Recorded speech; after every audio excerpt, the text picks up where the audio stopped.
Oi, eu sou o Guto, professor de literatura, e hoje, enfim, após muito tempo, muitos pedidos e muita preparação, começaremos a falar do nosso modernismo aqui no Brasil. Não podemos começar de outro lugar senão falando da Semana de Arte Moderna de 22, que é exatamente o marco inicial do modernismo aqui pra gente. É a partir dessa semana, que na verdade não foi uma semana, foram 3 dias, dia 13, 15 e 17 de fevereiro, que a nossa arte moderna tem início. É a partir dessa semana e de toda a ruptura e reboliço que eles causaram que, enfim, a gente tem o início do modernismo aqui no Brasil. O contexto histórico, o que estava acontecendo no Brasil nesse período? O surgimento da burguesia industrial, e é exatamente dessa burguesia que vão surgir a maioria dos poetas, a maioria dos artistas que vão dar origem, da continuidade ao modernismo. Eles vão trabalhar como uma espécie de mecenas. Não que eles fossem mecenas de verdade, mas eles vão apoiar muito e vão dar muita ajuda a si mesmos, porque eles mesmos faziam parte, e aos seus semelhantes, no processo da implantação do modernismo aqui no Brasil. A gente tem um descontentamento muito grande da política do café com leite em todo o cenário nacional, e a imigração começa a ocorrer em grande escala, porque aqui a gente também está num contexto a gente estava num contexto de Primeira Guerra Mundial. Ali em 1914, 1915 tem início a Primeira Guerra Mundial, e a imigração está em alta escala ainda, a imigração ainda acontece com muita frequência. E a gente tem aqui no Brasil a fundação do Partido Comunista para se contrapor ao que estava acontecendo com os partidos capitalistas e em prol das revoluções e das revoltas sociais que estavam acontecendo. E é também nesse período que acontece a primeira transmissão radiofônica. Isso é importantíssimo, porque é uma das influências dentro do modernismo para gerar os textos híbridos, os textos fragmentários. Eles descobrem uma nova linguagem na linguagem radiofônica. E isso vai ser muito importante para a composição do que será esse modernismo. Então, o contexto do modernismo da primeira geração, o início do modernismo, é esse. É importante a gente ter em mente o que aconteceu um pouquinho antes da Semana de Arte Moderna, o que gerou a Semana de Arte Moderna. Em 1912, Oswald de Andrade retorna da Europa, ele volta para o Brasil, e lá ele tem contato com as mais diversas vanguardas artísticas, as mesmas vanguardas que a gente já trabalhou e já falou aqui nos vídeos. Ele tem contato com essas, principalmente com o cubismo e com o futurismo, e quando ele chega, ele diz a seguinte frase: "Estamos atrasados 50 anos em termos de cultura, chafurdados ainda em pleno parnasianismo." Então a gente já consegue ver que o movimento modernista vai ser uma quebra, vai ser uma ruptura e vai ser uma luta contra esse academicismo, contra essa questão da métrica, da imposição. A arte moderna nega o academicismo, a arte moderna busca algo diferente, algo novo, uma ruptura. Afinal, a palavra modernismo, como eu já falei para vocês, moderno significa ruptura, significa novo. Essa escola literária possui esse nome exatamente por ser a escola que gerou a maior ruptura dentro de toda a história das escolas literárias, certo? Então, em 1912, o Oswald já chega com essas ideias. Em 1913, acontece uma suposta, o início da quebra do academicismo com as exposições de Lazar Segal, que foi importantíssimo. Oswald de Andrade estava presente, Mário de Andrade, todos esses sujeitos que vão ser importantes na Semana de Arte Moderna de 22. Em 1913, a gente tem a exposição da Anita Malfatti. A Anita Malfatti foi uma das primeiras, foi uma das importadoras do expressionismo. Foi quem fez o Brasil conhecer o expressionismo. E ela tinha um expressionismo muito próprio, muito singular, muito único. E o que aconteceu? Obviamente não agradou o gosto popular. Obviamente não agradou o gosto academicista, que ainda via na Mona Lisa a obra de arte, não no expressionismo. E isso fez com que Monteiro Lobato, vimos aulas passadas, redigisse uma crítica feroz, uma crítica muito forte em relação à exposição e às artes de Anita Malfatti, fazendo com que ela até se retirasse do meio por um tempo. ela chegou a pensar muitas vezes antes de fato participar da Semana de Arte Moderna, exatamente por medo do que estava acontecendo. E por fim, em 1822, 100 anos antes, a gente tinha a independência do Brasil. Então, em 1922, nós estávamos tendo o centenário da independência do Brasil. Essa data foi escolhida ao acaso? Obviamente não. O ano de 1922, como centenário da independência do Brasil, é escolhida porque ainda não existia uma independência cultural do Brasil. Existia só a independência territorial. E é a partir dessa semana, como proposta, como projeto, que eles propõem, que eles buscam essa independência cultural. Uma arte que fosse brasileira. Uma arte que também pudesse exportar coisas e não só importar. Então temos aqui um contexto histórico do que estava acontecendo nessa semana de 22 e temos aqui os antecedentes do que aconteceu nessa semana de 22. Agora vamos falar sobre a semana, sobre o que aconteceu nessa semana de arte moderna de 22, quem participou, os grandes nomes, qual era o projeto, quais eram os intuitos. Vamos dar uma olhadinha nisso agora. Bom, então, a Semana de Arte Moderna, como já disse, aconteceu nos dias 13, 15 e 17 de fevereiro de 1922. Essa data é importantíssima, não esqueçam a Semana de Arte Moderna de 1922. Retomando, 1822, independência do Brasil, aqui seria a independência cultural. Então, o modernismo ele foi muito influenciado pelas vanguardas. As vanguardas influenciaram muito a questão da modernidade que elas traziam, o rompimento que elas traziam, mas ao mesmo tempo eles eram muito influenciados por uma ideia de brasilidade, uma forma de buscar o que seria a arte no Brasil, como constituir uma arte essencialmente brasileira. Então acaba gerando uma contradição. Não que isso deslegitime todo o movimento, longe disso, mas que gerou uma contradição e que foi muito criticado nesse período por causa disso. Eles buscavam uma arte essencialmente brasileira, algo que fosse exportável, algo que fosse do Brasil, mas se pautavam numa arte estrangeira, sendo que eles também buscavam banir o estrangeiro. Então tem toda essa questão.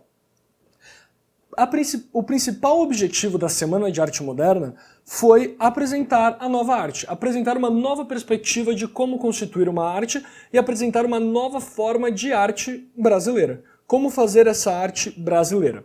Eles buscavam romper com o academicismo, aquela arte acadêmica, aquela arte extremamente conservadora, que era cheia de regras, uma arte que matava o processo criativo só na sua produção, porque ele transformava em forma todas as obras de arte, então eles buscavam romper com isso, eles buscavam essa liberdade. A Semana de Arte Moderna foi propositalmente uma espécie de provocação, uma espécie de choque.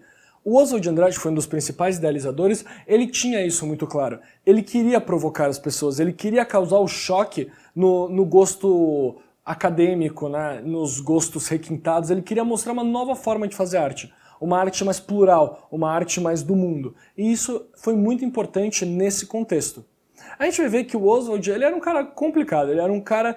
ele era um líder nato, ele tinha uma questão de liderança muito forte, ele era muito carismático, e ele foi o que dava cara a tapa para receber e para responder quando o processo era criticado, quando o modernismo estava sendo criticado.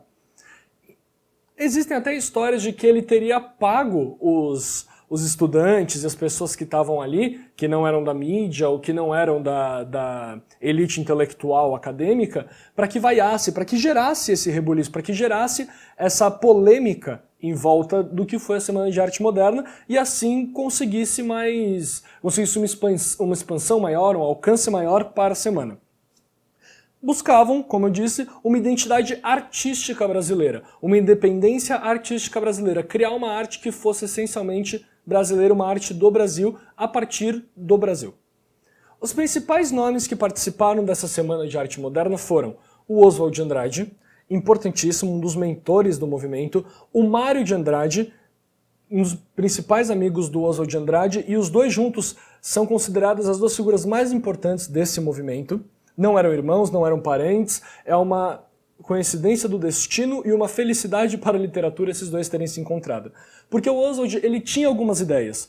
Ele era um líder, ele jogava no ar e ele fazia as coisas. E o Mário de Andrade era o sujeito que buscava teorizar isso. Era o cara mais teórico, era um cara um pouquinho mais quieto. A gente vai abordar os dois quando a gente fala sobre a primeira geração do modernismo, que começa aqui. Graça Aranha. Graça Aranha, ele era o mais velho de todos, ele já era um artista antigo, um poeta, aliás, e ele fez parte do pré-modernismo. Só que qual que é a grande questão? Ao invés dele negar o movimento moderno, como fez Monteiro Lobato, por exemplo, dizendo que ele só participaria de uma semana de arte que fosse brasileira e só brasileira, que só tivesse questões da cultura brasileira, sendo que o Monteiro Lobato foi convidado para ser o presidente da cerimônia, ser o presidente de toda a construção, o Graça Aranha fez o contrário. Ele não negou, como o Monteiro Lobato, ele aceitou ser o presidente e ele via que o modernismo era a saída para uma nova constituição estética das artes, independente de qual arte fosse. Então, mesmo sendo mais velho, ele aderiu a esse sonho de ruptura e a essa construção desses jovens. Menotti Del Picchia, que foi um dos poetas que fez um recital, que leu um de seus poemas na frente de todos e foi extremamente vaiado, foi extremamente... falaram mal dele, criticado. Isso tudo estava dentro dos planos. O Oswald de Andrade tinha isso nos planos porque ele queria que isso tivesse alcance, que isso tivesse uma questão polêmica. É uma ruptura, é um choque. Até a forma como ele rebatia as coisas era extremamente violenta. Violenta no sentido verbal, mas ainda assim violenta. Era uma ruptura violenta o que eles estavam propondo nesse momento. Temos Anitta Malfatti e Di Cavalcanti nas artes plásticas e Villa-Lobos, que foi quem fechou o último dia da Semana de Arte Moderna com sua música, muito criticado porque ele tinha ido tocar, era um recital, ele tinha ido tocar uma das músicas que ele tinha composto. A música nem era tão modernista assim, era uma música que ainda transitava, só que ele foi tocar de chinelo, porque ele estava com calo, era uma questão assim, e todo mundo vaiou ele, porque onde já se viu esse sujeito que não sabe se comportar numa apresentação, num palco do tamanho do palco do Teatro Municipal. Importante, isso aconteceu em São Paulo, Teatro Municipal de São Paulo, ali perto do Anhangabaú, naquela região, aquele teatro que se mantém como ponto histórico até hoje. Então Villa-Lobos tocou, teve todas essas questões. Dentro do evento, haviam conferências sobre todos os tipos de arte, haviam recitais do qual Villa-Lobos participou, haviam exposições, a Anitta e o Di Cavalcanti, haviam leituras dos poemas, o qual o Oswald de Andrade participava, o Graça Aranha, o Menotti Del Picchia, o Mário de Andrade, e eles brigavam na plateia com os outros que vaiavam. Era violento e era um processo de ruptura, mas era um processo necessário para atualizar a arte brasileira.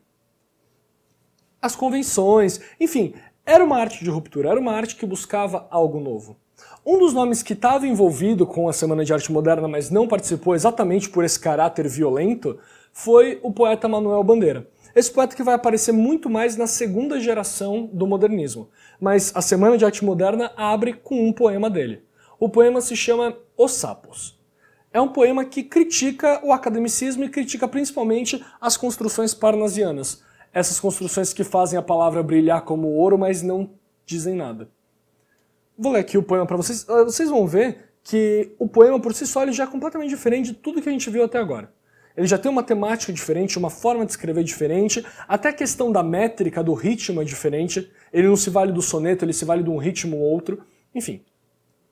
Enfunando os papos, saem da penumbra. Aos pulos, os sapos. A luz os deslumbra.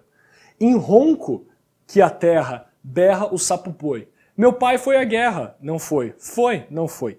O sapo tanoeiro, parnasiano aguado, diz: meu cancioneiro é bem martelado. Aqui ele está falando do parnasiano mesmo. O meu cancioneiro, o meu poema, a forma que eu escrevo é muito bem martelada, ela é muito certinha, ela é muito bem ritmada. Ele está falando aqui das amarras que a métrica coloca na poesia. Tanto que, a partir desse momento que a gente vai constituir uma coisa que vai ser chamada de verso livre, que a gente vai ver mais aprofundado nas próximas aulas, mas é o verso livre, o verso branco, o verso que não trabalha mais com a métrica, não trabalha com a contagem de sílabas poéticas, não trabalha com o tanto de estrofes, o tanto de versos, dá uma liberdade maior de fato para a constituição poética. Vede como... É que ele continua com a fala do sapo parnasiano, do sujeito parnasiano. Essa figura do sapo também é muito engraçada, porque é aquele sujeito papudo que é horrendo, é grotesco, enfim. Vede como primo em comer os hiatos, que arte, eu nunca rimo os termos cognatos. O meu verso é bom, frumento sem joio, faço rimas com consoantes de apoio. Aqui ele vai tirando sarro de toda a construção e de tudo que os parnasianos tanto exaltam que fazem, dizem que são incríveis, exatamente por seguir essa métrica rigorosa. Então ele está tirando sarro, ele está sendo irônico. O Manuel Bandeira está sendo irônico com isso. É uma crítica, mas é uma crítica que fica... ela é mais leve, não leve, mas ela é um pouquinho mais por debaixo dos panos, ela é mais velada. Ela tem uma crítica um pouquinho mais velada, diferente do Oswald de Andrade que batia na cara das pessoas. Vai por 50 anos que lhe dei a norma, reduzis sem danos a forma a forma. Aqui é importantíssimo, porque o que é reduzir a forma a forma? A forma é importante. A forma, enquanto produção poética, enquanto estética, é importante, vai estar em todas as escolas literárias, inclusive no modernismo. A forma é o modo de se executar. Mas no parnasianismo a gente reduz a forma, o modo de fazer, o modo de falar, a uma forma onde a gente coloca palavras dentro de uma forminha, coloca no fogo e sai um bolo bonitinho. Não há nada de diferente. Reduziu a forma, que é uma coisa característica de cada poema, a uma forma que será igual a todos os outros. Então você quebra com a singularidade nessa forma. Certo? Essa Semana de Arte Moderna foi muito importante, rupturas, choque, a burguesia acadêmica contra essa burguesia nova que se colocava como revolução nas artes.